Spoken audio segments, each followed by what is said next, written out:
Nshuti bakunzi b'umuringa w'i Rwanda TV, turongeye turabasuje tubifuriza amahoro n'imigisha y'Imana aho muherereye hose mu bice by'igihugu bitandukanye, ari abari mu majyaruguru, amajyepfo, iburasirazuba ndetse n'iburengerazuba ndetse n'abadiaspora bakunda kudukurikira ntabwo tubibagiwe.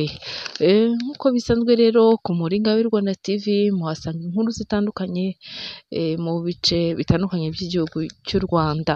Uyu munsi rero tubagezaho inkuru y'incamugongo, ni inkuru ibabaje cyane, inkuru yaciye ababyeyi urukendero, aho umusore w'imyaka 27 y'amavuko Harerimana Pascal yapfuye urupfu rubabaje.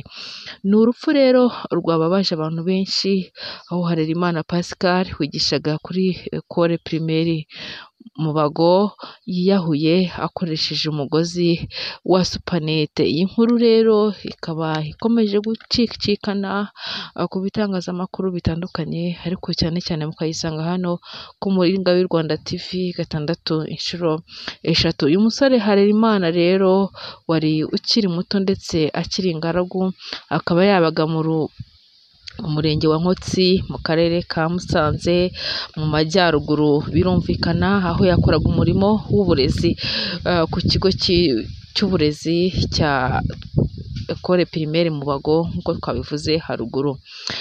Harerimana Pascal rero akaba nk'uko twabibabwiye bivuga ko yazize urukundo rw'agahebuzo yakundaga umukunzi we.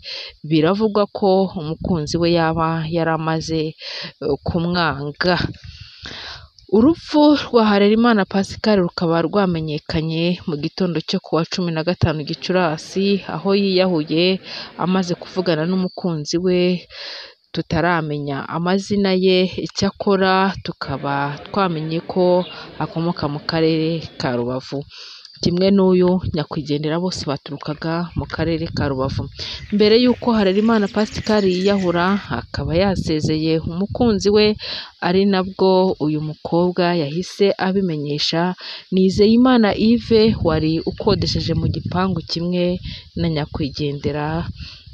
Uyu Nizeyimana Yves wigishaga kuri Ecole Primaire Muko, akaba yahageze nyakwigendera yamaze gushiramo umwuka.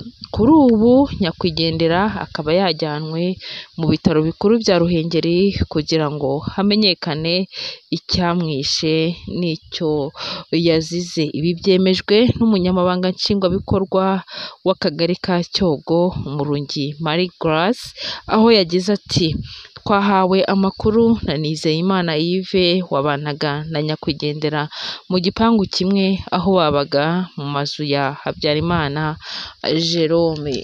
Nyakwigendera rero tukaba tumusabira kuruhukira mu mahoro. Tukaba twizeza abakunzi b'umuringa w'i Rwanda TV 6 ko uko tumenya andi makuru turi buze kuyabagezaho. Mukomeze mugubwe neza aho muherereye hose, gusa turabinginga ndetse tunabasaba kwibuka gukora subscribe, like, share kugira ngo inkuru zacu zijye zigera ku bantu batandukanye, ndetse nawe wakoze subscribe ijye kugeraho buri uko tuyisohoye. Murakoze cyane.